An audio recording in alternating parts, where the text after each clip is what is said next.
Once again, I can't give you a roar right now, so just my voice. Hello everyone, and welcome back to another episode. Today we're going to be reviewing the Hammond collection, Scutosaurus. Although it isn't a dinosaur, it's a prehistoric animal. So mind me if I call it a dinosaur in this video. So, Scutosaurus. Interesting choice for the Hammond collection. Now, although I don't have many problems with this figure, there are a couple. But we'll talk about that later. Let's start with one thing I really want to talk about, and that's the fact that the sculpt on this thing is great. And the side view of the head isn't bad. But when you turn it like this, it doesn't look terrible from here. But you can use these to open the mouth, and then you can angle it up.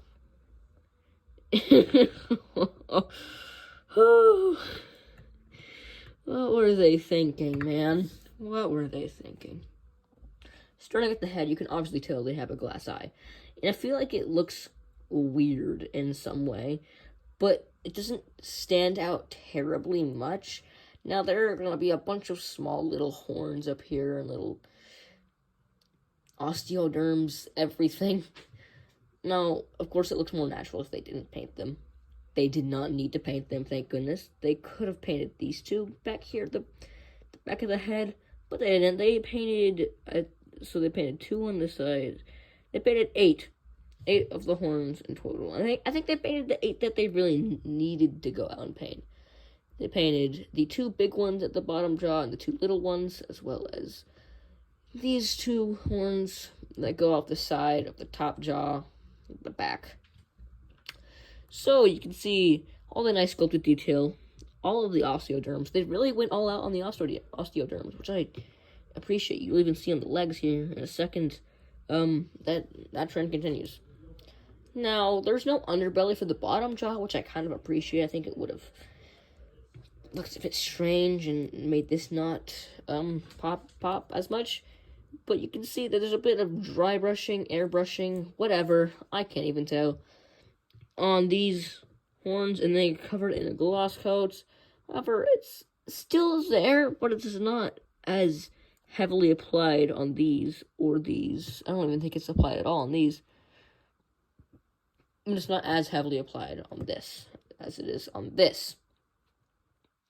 Now, the top has a lot of the same. Bottom is just like more wrinkles, not really anything special. Now, I would not move the legs since I've got it in a very good position here, and it is kind of tedious to put it back in that position. But let's talk about the body. As I said, insanely bumpy on the top. And, I don't mind that. I think it looks nice. And I'm going to talk about the paint. The paint is amazing on this thing. Other than something quite obvious. Although you can't really expect them to paint that. I've already told people in previous reviews that I don't mind that. I just killed my baby Stegosaurus for comparisons later. But yeah.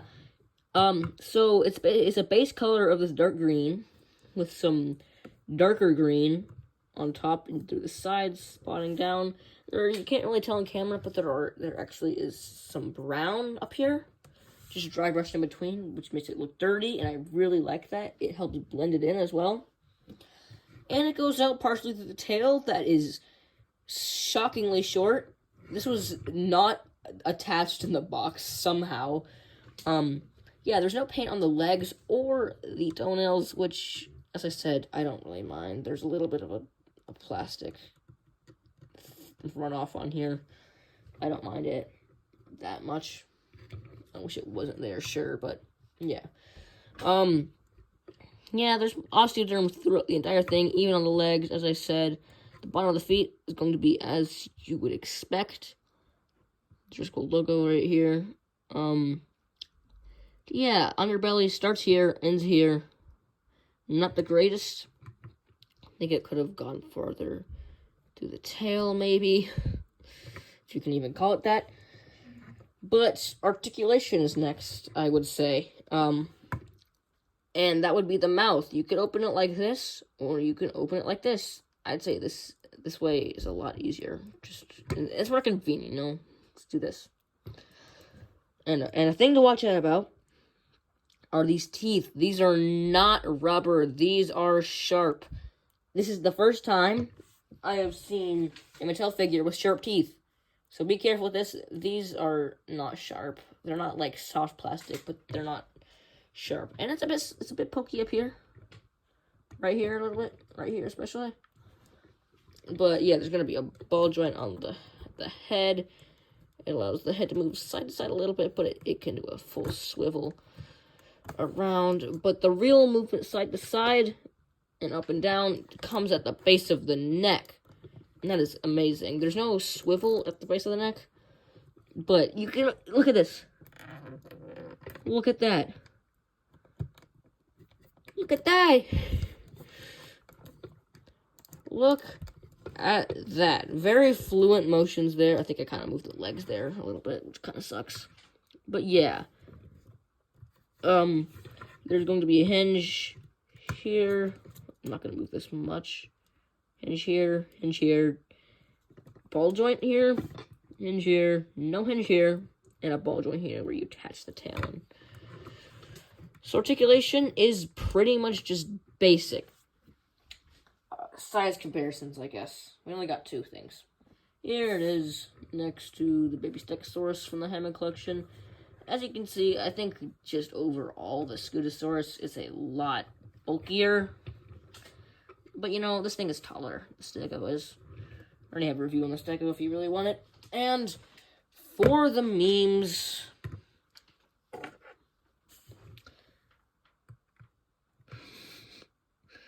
Steve can't stand. R.I.P., buddy. Okay, now that size comparisons are done, this is what I've wanted to talk about for the entire video, but I have to wait till the end to make it better. Now, I've mainly said positive things about this thing. Maybe a couple problems here and there. But mainly just positive things. But my biggest problem about this figure is a simple question.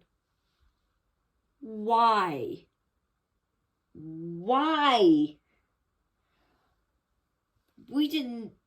I'm sorry for what I'm about to say, but we did not need this figure at all. No one asked for this figure whatsoever. Sure, we got two Scutosauruses in the past line. We got a purple one and an orange one. One from the 93 Classic. I think the other one was a Battle Damage figure. Of course, we got one from the Lost World line. From Kenner, I think, or was it Jurassic Park? I think it was Park, actually. Just the original one. I can't remember. I can't. Sure, it's nostalgic. Maybe it appeared in, like, a video game or something. I honestly don't know. But I don't think many people care about this thing. And I think instead of putting the budget into this and the baby Triceratops, because, oh god, we don't even talk about that thing. I might get it one day, but, it's ugly. That's a whole other conversation. I think you could have taken the budget for this and the baby Triceratops and put it into something bigger.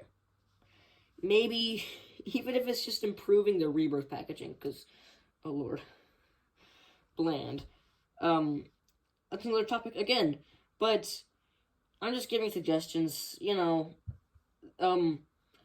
Another thing about the Hammond collection line is that it's declining, for me at least. There's only one Target in my entire city that sells this. That sells the Hammond collection line anymore, pretty much. The last time there was a wide release for me was the Giga and the Theory, and that was in June, I believe. I think it was June 2nd or something around that. So yeah, why is my question. I get it. Old toy line, ha ha ha. We got it from the 93 Classic. I think that's what we really needed. 93 Classic was celebrating Jurassic Park, the original one, which I'm pretty sure had that figure in its toy line. We really, really didn't need this figure. What is it marked as on the box? Heck, it's marked as a Jurassic World figure. So scrap what I just said. Did this appear in Jurassic World at all? In any of, like, the website canon? I don't even know. Anyways, this has been going on for too long. Smash that like button. Don't forget to subscribe. I'm horrible at this. See you guys later. Just bye.